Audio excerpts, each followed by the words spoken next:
Official Broadcast Service Radyo Pilipinas. Radyo Publiko ng Bagong Pilipinas para sa Bagong Pilipino. Naghahatid ng mahahalagang balita at impormasyon na guugnay ng pamahalaan sa sambayanan. Tulay sa himpapawid ng serbisyo publiko. Radyo Pilipinas. Radyo Publiko. Ang boses ng Pangulo. Sa Iloilo, Radyo Pilipinas.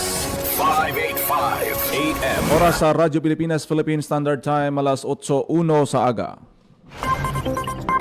Nagapangunang nga balita sa syudad, sa mga banwa, sa probinsya sa Iloilo, kagkaingon ng mga probinsya. Mga pananawon sa likod sa mga balita. Inyong mabatian sa Radyo Pilipinas Iloilo News. Mga balita nga magasugata sa inyong nga aga. Ginbantayan, ginsunod, gintipon sa Radyo Pilipinas Iloilo News Team. Gikan sa hulot balitaan. Diretso sa inyong palamatian. Yarian! Radyo Pilipinas Iloilo News.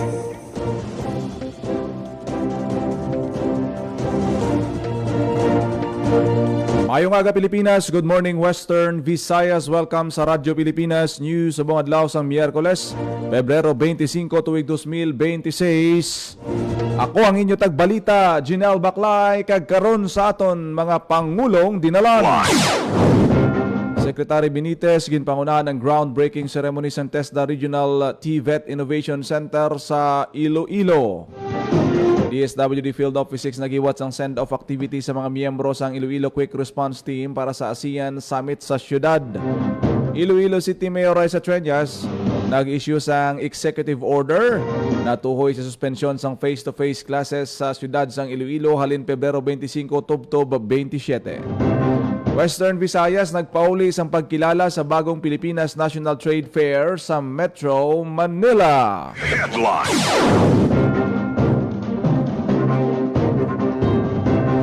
ICTTMO nakahanda na sa pagpatuman sa traffic schemes kag deployment plan para sa ASEAN meeting nga hiwaton sa syudad.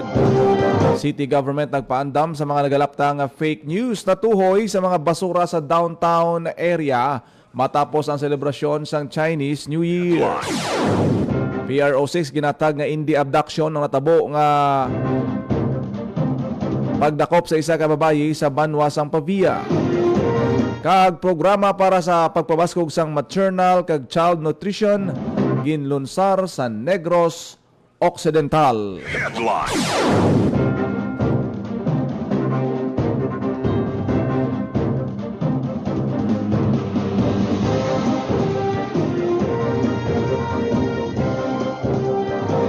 Oras sa Radyo Pilipinas Philippine Standard Time, alas 8:04 sa aga, kag karon sa detalye na sang aton mga balita lokal. Pilipinas.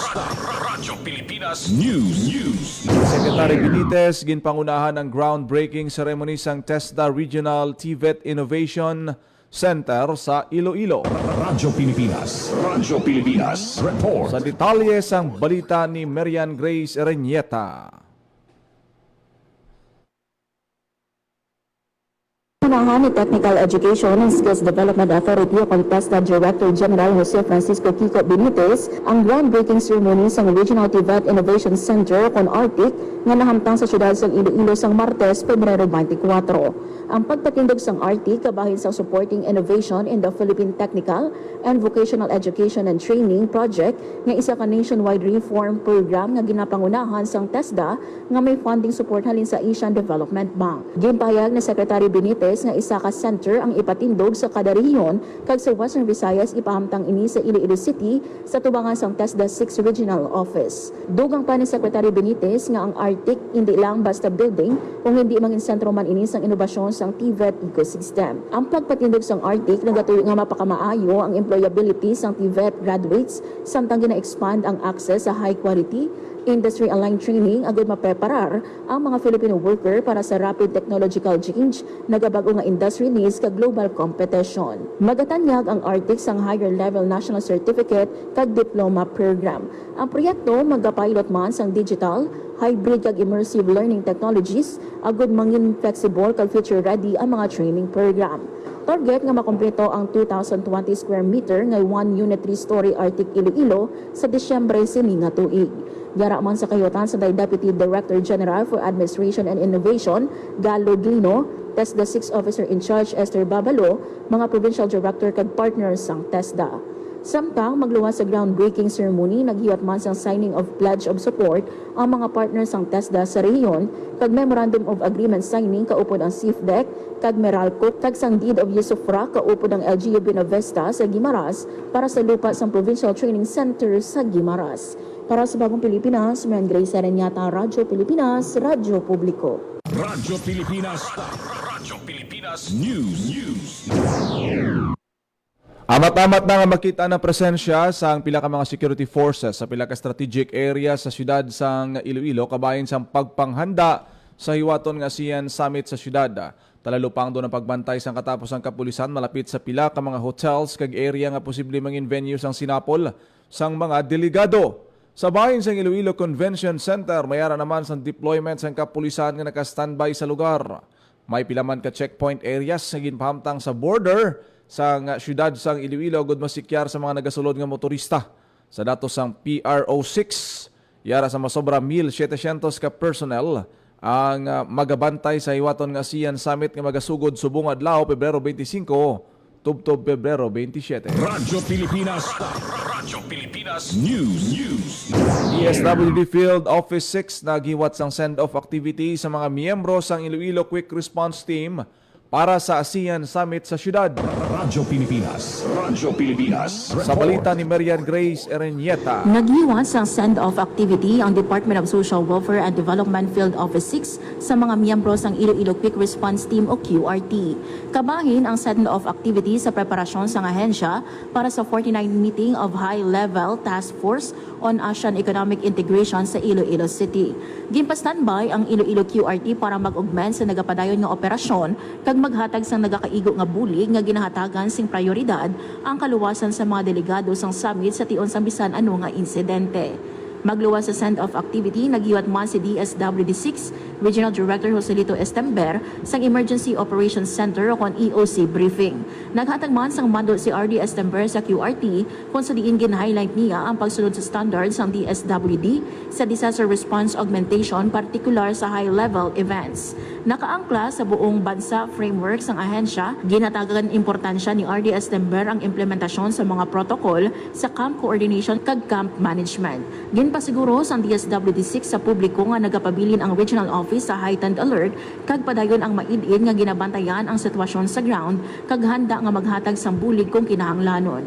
Madumduman nga una nga ginpaidalom sa red alert status ang DSWD Regional Emergency Operations Center bilang pagpanghanda sa ASEAN Summit sa syudad. Para sa Bagong Pilipinas, Mayan Grace Arenyata, Radyo Pilipinas, Radyo Publiko. Radyo Pilipinas. Radyo Pilipinas News. Iloilo City Mayor Raisa Treñas nag-issue sang executive order na tuhoy sa suspensyon sang face-to-face classes sa Iloilo City sugod subong adlaw tubtob Pebrero 27. Radyo Pilipinas. Radyo Pilipinas. Report. Sa detalye sang balita ni Emer Rose Santiagudo. Nag-issue sang isa ka executive order si Iloilo City Mayor Raisa Treñas may kaangtanan sa suspensyon sang face-to-face classes sa syudad. Sa idalom sang Executive Order Number 18, Series of 2026, ipatuman ang suspensyon sang face-to-face classes halin Pebrero 25 tubtob Pebrero 27 bangod sa hiwaton nga 49th High-Level Task Force on ASEAN Economic Integration meeting sa Iloilo City. Sakop sang suspensyon ang tanan nga pampubliko kag pribado nga buluthuan sa tanan nga level sa syudad sang Iloilo. Sunod sa alkalde ang Iloilo City Police Office pinaagi kay OIC City Director Police Colonel Wilbert Parilla ang naghigyo sa pag-shift sa online classes agud magpatuman sang hugot ka deployment sang security kag safety resources para sa nasambit nga international event. Kinahingyo naman sa mga eskwelahan nga mag-shift sa alternative modalities o kon online classes sa sulod sang 3 ka adlaw. Para sa Bagong Pilipinas, Emerson Santiagudo, Radyo Pilipinas, Radyo Publiko. Radyo Pilipinas. Radyo Pilipinas Western Visayas nagpauli sang pagkilala sa bagong Pilipinas National Trade Fair sa Metro Manila. Radyo Pilipinas. Sa balita ni JP Herbas. Nagpauli bitbit ang pila ka kadalagaan ang delegasyon sang Kabisay nakatungdan sa bagong Pilipinas National Trade Fair 2026 nga ginhiwat sa SM Mega Mall sa Metro Manila sining karon lang. Nakuha sang Bandiola Pinya Weaving sang Bangaklan ang Top Seller Award matapos maangkon ang pinakamataas nga kita sa tanan nga nagpasakop nga MSME. Magluwas diri, naging nominado man ang Bandiola Pinya Weaving para sa Most Innovative MSME. Samtang nakuha sang Iloilo Coffee Shells Flowers and Antiques sang Iloilo City ang ikatatlong lugar sa Most Innovative MSME. Sunod sa DTIWV, ini nga kadalagan hindi lang para sa matag-iya sang negosyo, kundi para sa bugos ng ekonomiya sang rehiyon kag pati na sa mga manghuma, manugablon kag mga artisan. Dugang pa sang DTIWV nga ang tradisyon kung updan sang inobasyon kag di kalidad nga produkto sa ranggit nga magpangibabaw sa nasyonal nga intablado. Para sa Bagong Pilipinas, JP Hervas, Radyo Pilipinas, Radyo Publiko. Radyo Pilipinas. News. Mga naapektuhan sang bagyong Tino sa La Carlota City, Negros Occidental, nagbaton sang financial aid gikan sa DSWD NIR. Radyo Pilipinas. Sa balita ni Marian Grace Erenyeta. Nagbaton sang financial aid ang mga pamilya sa La Carlota City, Negros Occidental nga naapektuhan sang bagyong Tino. Nakarelease ang masobra 33 million pesos nga assistance para sa 4,147 ka benepisyaryo ang Department of Social Welfare and Development Negros Island Region. Ang pagpanagdag sang financial aid kabahin sang emergency cash transfer o kung ECD program sang ahensya. Naisuno man ini sa direktiba ni Presidente Ferdinand R. Marcos Jr. nga buligan ang mga komunidad nga apektado sang kalamidad. Para sa Bagong Pilipinas, Marian Grace Aranyata, Radyo Pilipinas, Radyo Publiko. Radyo Pilipinas News. Iloilo City Traffic Transportation Management Office nakahanda na sa pagpatuman sa traffic scheme kag deployment plan sa ASEAN meeting nga hiwaton subong sa syudad. Radyo Pilipinas. Sa balita ni Emerald Santiagudo. Nakahanda na ang Iloilo City Traffic and Transportation Management Office sa hiwaton nga ASEAN meeting sa syudad sang Iloilo subong nga semana. Sunod kay TTMO Head Ulderico Garbanzos, nakahanda na sila sang ilang nga deployment plan, parking plans kag traffic schemes nga ipatuman sa mga hiwaton nga aktibidad sang ASEAN. Ginpayag niya nga parte sila sang Site Task Group ASEAN Iloilo sa idalom sang security kag peace and order. Magapatuman sila sang parking plans para sa mga aktibidad kaangay sang rolling tours kag mga hosted dinners. Dugang niya may mga ipatuman man sila nga temporaryo nga traffic schemes ilabi na sa mga dalan nga agyan sa mga delegates. Lauman naman nga strikto nilang ipatuman ang clearing operations, partikular ang on-road kag illegal parking. Sunod kay Garbanzos, may ASEAN man o kung wala, strikto nilang ang ginapatuman ang mga regulation ordinances sa syudad.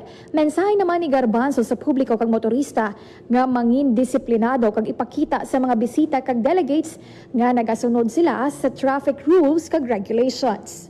We are now supporting kag complementing sang aton nga Site Task Group ASEAN Iloilo, no?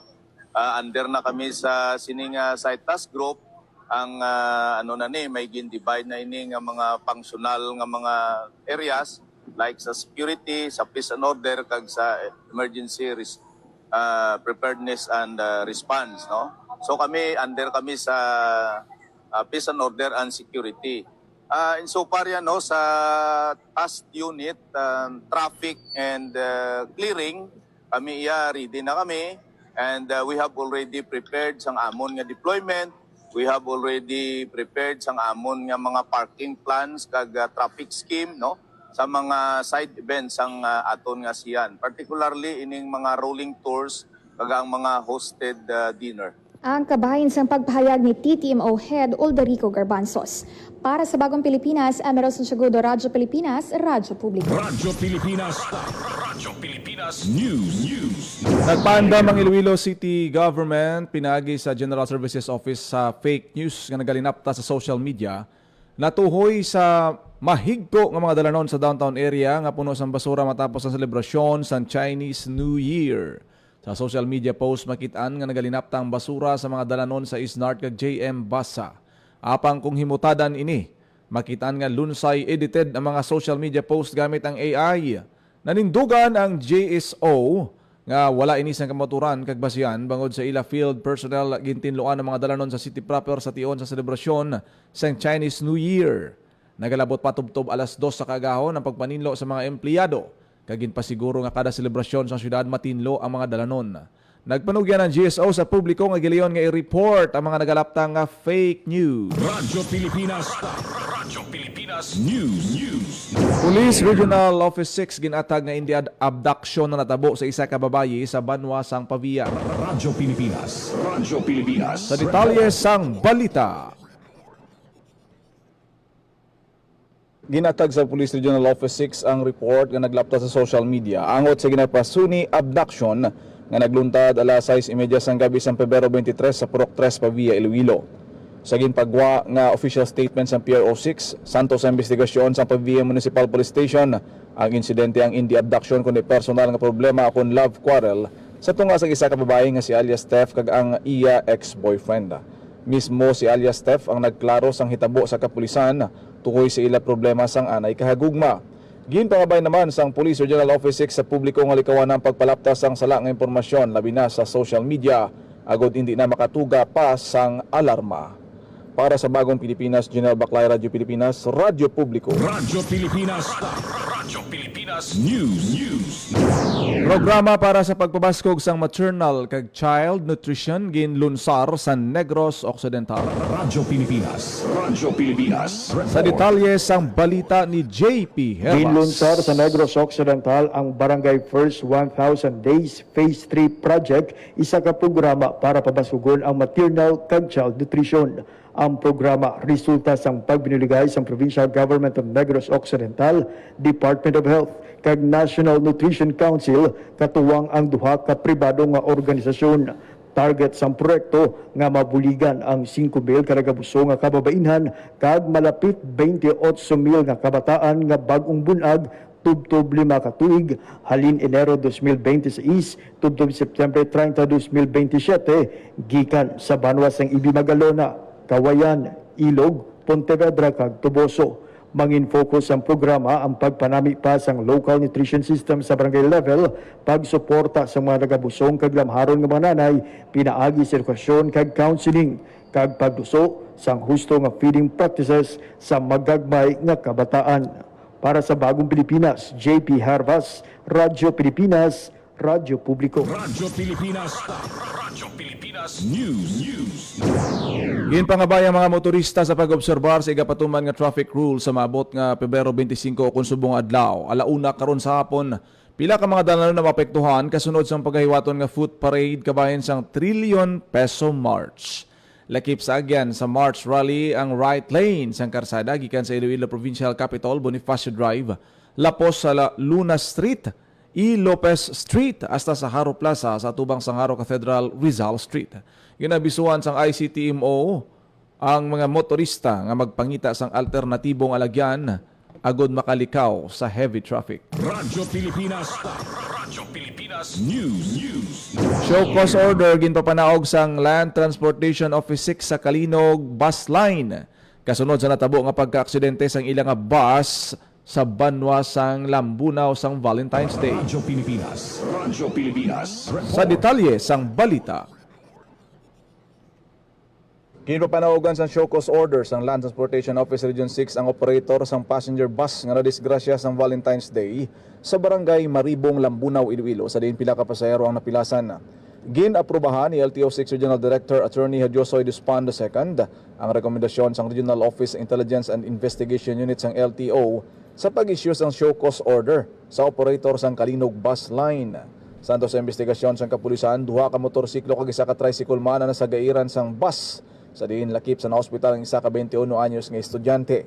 Ginmanduan sang LTO6 ang bus company nga mag-submit sang written explanation gikan sa ila driver nga nagasaysay sang senaryo sang matabo nga aksidente lakip ang pag-request sa pagpakita sang pila ka mga dokumento kasubong sang iya lisensya.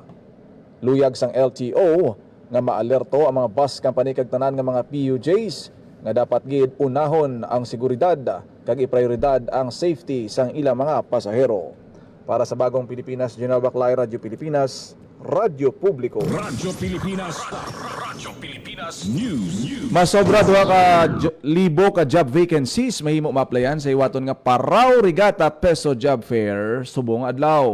Radyo Pilipinas. Radyo Pilipinas. Sa detalye sang balita ni Emer Rose Santiagudo. Yara sa masobra 2,000 katrabaho ang mahimo nga aplayan sang Ilonggos nga nagapangita sang obra sa hiwaton nga Parao Regatta Job Fair sa Miyerkules, Pebrero 25 sa SM City, Iloilo. Bukas ang job fair sa mga nagapangita sang obra diri sa syudad, kag sagwa man sang pungsod halin sa BPOs, construction, healthcare, logistics sa liban pa. 6 ka BPO companies, 12 ka lokal nga kumpanya, kag 2 ka overseas company ang mapasakop sa nasabit nga job fair. Sa kabagusan, yara sa 2,309 nga job vacancies ang lauman sa Parao Regatta Job Fair. Para sa luyag nga magpasakop, mahimo lang nga magdala sang hindi magnubo sa 2 ka kopya nga biodata kag updated resume. Para naman sa kompleto nga listahan sang job vacancies, mahimo bisitahon ang Facebook page sang Peso Iloilo City. Ang job fair hiwaton sa lower ground floor sang SM City Iloilo halin alas 9 sa aga tubtob alas 4 sa hapon. Para sa Bagong Pilipinas, Emerson Santiagudo, Radyo Pilipinas, Radyo Publiko. Radyo Pilipinas. Radyo Pilipinas News. Paho kag dragon fruit sang Gimaras ginahanda para sa direct export sa Netherlands. Radyo Pilipinas. Radyo Pilipinas. Report. Sa detalye sang balita ni JP Herbas. Padayon nga ginatukib sa Department of Trade and Industry Western Visayas o kung DTI-WV kag DTI Gimaras kaupod ang Supply Chain and Logistics Group o kung SCLG ang mga oportunidad sa direkta nga pag-export sa paho kag dragon fruit halin sa isla padulong sa Netherlands. Ang tikang nagatuyo nga magserbe tulay sa mga lokal nga manghuma kag mga dalaguan nga bumalakal sa abroad. Bilang kabahin sa pagpanghanda, ginhiwat subong nga simana ang konsultasyon sa mga mango kag dragon fruit farm kag pag-inspeksyon sa hot water treatment facility agud masiguro nga makapasar ang mga produkto sa gintalana nga European safety standards. Sa konsultasyon, lakip sa mga naistoryahan ang tuhoy sa supply chain, logistics kag market expansion. Ang ini nga pagtingwa sa gobyerno ginadauman nga magapabaskog sa global competitiveness sang Gimaras kag sa kilala sini nga GI certified exports. Para sa Bagong Pilipinas, JP Herbas, Radyo Pilipinas, Radyo Publiko. Radyo Pilipinas. Radyo Pilipinas News. Capiz Provincial Health Office naghiwat sang TB active case finding activity. Radyo Pilipinas. Radyo Pilipinas. Report. Sa detalye sang balita. Nagiwas ang tuberculosis active case finding activity ang Provincial Health Office sang Capiz sang Damlaglang. 92 ka pasyente gikan sa Barangay Baybay Rojas City ang nagbuylog sa aktibidad. Gimpainalom ang mga pasyente sa screening para sa sintomas sang TB kag nag-avail man sang diagnostic services. Nanging posible ang active case finding activity pinaagi sa partnership sang Capiz Provincial Government kag USA TB Implementation Framework Agreement. Para sa Bagong Pilipinas, Maran Grace Sereñata, Radyo Pilipinas, Radyo Radyo Publiko. Pilipinas. Radyo Pilipinas News.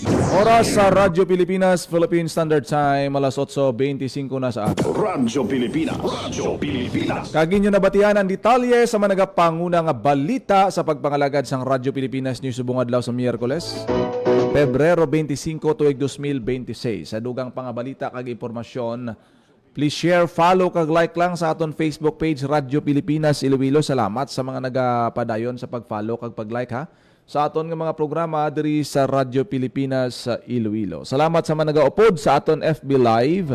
Sir Eduardo Almosera, good morning sir. Kay Sir Johnny Sarga, Sir Bagdalino Pardo kag kay Sir Sherwin Marcuia, sa tanan naton nga mga FB Live viewers nga nagaupod sa aton siniya nga pagpangalagad. Thank you gid ha sa inyo siniya nga pag-upod kag pagpamati. Ako na gid lamang inyo alagad ang inyo tagbalita, Jinel Baclay. Mayong aga Pilipinas. God bless Iloilo.